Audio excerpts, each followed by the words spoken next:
ESG라는 게 Environmental, Social, Governance거든요. 그러니까 앞에 두 개는 형용사고 뒤에는 명사. 결국은 E나 S에 관련된 어떤 모든 의사결정을 Governance 단에서 해야 되고 그냥 우리가 점수를 잘 받아야 되니까 실무자들이 레이팅 잘 받는 노력을 하고 지속가능 보고서 잘 쓰고 하는 거로만 끝나면 그거는 사실은 아무런 임팩트가 없는 거고 그냥 그 일에 관련되는 회계법인이나 컨설팅 회사만 그냥 비즈니스 주는 거라고 저는 생각을 하기 때문에 이 가버넌스 기업의 의사결정에 관련된 권한과 책임의 배분이라고 했을 때 특정 기업마다 그러한 어떤 의사결정에 큰 권한을 갖고 있는 사람들이 E와 S에 대해서 진정성을 갖고 접근을 하지 않으면 사실은 ESG는 제대로 작동할 수가 없는 거라고 생각을 합니다. 그런데 그 내부에 있는 경영진들은 사실 그 자기네들의 어떤 그 어젠다가 너무 많은 것들이 이제 파이낸셜하게 이제 초점이 맞춰져 있고 성과를 내야 되기 때문에 우리 사회와 많은 이해관계자들이 어떠한 것을 원하고 있고 이러한 것들을 경영자들이 제대로 대응하고 해결해 나가지 못하면은 결국은 경영자들한테도 위협이 될 수 있다라는 것을 계속 인식시켜주고 그 역할을 해야 된다고 생각을 합니다. 네. 좀 글로벌 자본주의 흐름이 주주 자본주의에서 이해관계자 자본주의로 변화했습니다. 그렇죠? 네. 그러면 이사회의 역할에 대해서도 변화가 요구되고 있는데 이사회가 어떤 방향으로 바뀌어야 된다고 생각하십니까? 이사회 하면은 예전에 수동적인 감시 기능, 이거를 잘하면 된다. 회사가 이제 문제가 없게 리스크 매니지먼트를 하면 된다. 이런 생각을 했고요.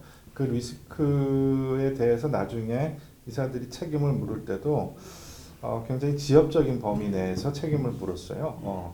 그런데 이제 최근에 이제 법원 판결들, 이제 법원 판결이 일어나는 거는 뭐 주주 대표 소송이나 증권 집단 소송 같은 게 이제 일어나는 거, 문제가 된 회사에 대해서 주주들이 이제 소송을 거는 거죠. 예.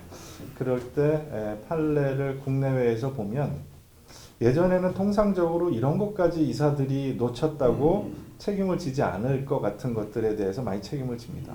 그냥 수동적으로 감시 견제만 하는 것이 아니라 기여를 해라. 가치 창출에 기여를 해라. 제가 그래서 포럼에서 발표할 제목도 이제 그 가치 창출형 이사인데 우리 회사는 지금 사회적으로 어떤 요구를 받고 있고 우리가 어떠한 또 기회가 있겠다는 거를 사실은 그 역할을 해줘야 됩니다. 그래서 그 이제 저희가 바운더리 스패너라고 하는데, 그러니까 기업하고 외부를 연결해주는 그런 연결자로서의 역할을 사회이사들이 잘 해주면 단순한 어떤 감시 견제 기능에서 또 더 나아가서 적극적인 조언과 그다음에 이제 전략적 방향성을 제시하는 이런 역할을 해야 된다라고. 국내 주요 기업들의 지배 구조와 이사회에 대해서는 어떤 평가를 좀 내릴 수 있을까요? 일단 우리나라 지배 구조에 관련된 논의에서 제일 중요한 게 이 총수가 있는 대기업 집단과 그다음에 총수가 없는 그 전문 경영인이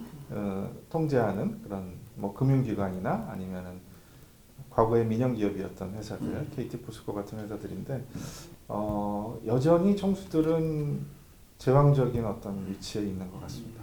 그거를 좀 깨야 된다. 근데 예를 들어 메리츠 금융그룹 같은 경우는 조정호 회장이 크게 손을 안 대요. 전문 경영진한테 굉장히 맡기고 그래서 기업가치 많이 오르고 뭐 주식가치도 굉장히 총수가 아니면서 또 강력한 권한을 행사하는 뭐 금융주주 회장이나 이런 분들은 전형적인 대리인 문제잖아요. 전형적인 대리인 문제가 이제 일어나는 거고. 그래서 그런 상황에서는 정말 사회이사가 중요합니다. 근데 뭐 금융지주나 아니면 포스코 KT 뭐 이런 KTNG 이런데 사회이사들은 사실은 그런 회사들이 웬만하면 망할 가능성이 없기 때문에 자칫하면 이제 나태해지고 또 심지어는 정권이 바뀌면 거기다가 이제 뭐 누구를 갖다 낙하산으로 갖다 박는 듯한 이런 선입견도 있거든요. 그런 관행을 빨리 벗어나서 정말로 제대로 된 CEO를 선임하는 과정에서부터 합리적으로 그 운영을 할 수 있는 그런 막강한 사회이사들, 훨씬 이제 강한 사회이사들 이런 분들이 있어야 된다고 생각합니다. 이 국내 기업들의 이사회가 제 역할을 하려면 제도적인 측면에서 어떤 장치들이 좀 필요할까요? 이사회 구성 또 이사회 구성은 이제 사회이사의 비율이라든지 뭐 위원회 설치라든지 또 그 여성 이사 뭐 선임 뭐 이런 것들 상당히 많이 정비가 됐죠. 거기에다가 하나 정도 더 붙인다면 그러니까 사회이사를 선임하고 그 다음에 그 사회이사들이 포함된 그 이사회에서 CEO를 선임하는 그 절차에 대한 그 투명성, 그거를 좀 확보할 수 있는 그 방안이 있었으면 좋겠어요. 지금은 예를 들어 우리가 이제 뭐 다트 같은 데 들어가서 보시면은 이러이러한 사회이사를 왜 추천했다라고 한 세네 줄 들어가 있어요. 완전히 형식적인 거예요.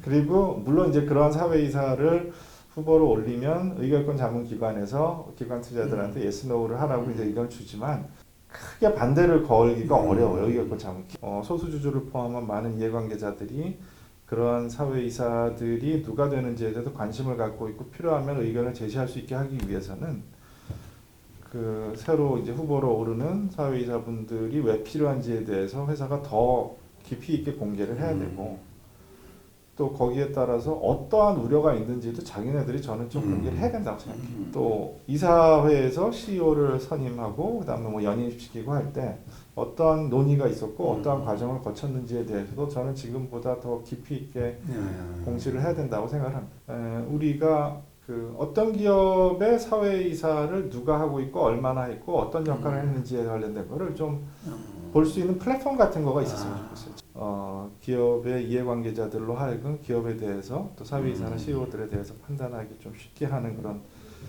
수단이 되기 때문에 가장 핵심적인 거는 이제 각 기업이 정말로 우리한테 도움이 되는 사회이사를 모시는 그 관행을 정립하는 겁니다. 이제 그거는 독립성, 전문성, 그 다음에 뭐 시간적인 여유 이런 여러 가지 부분이 있는데 지금은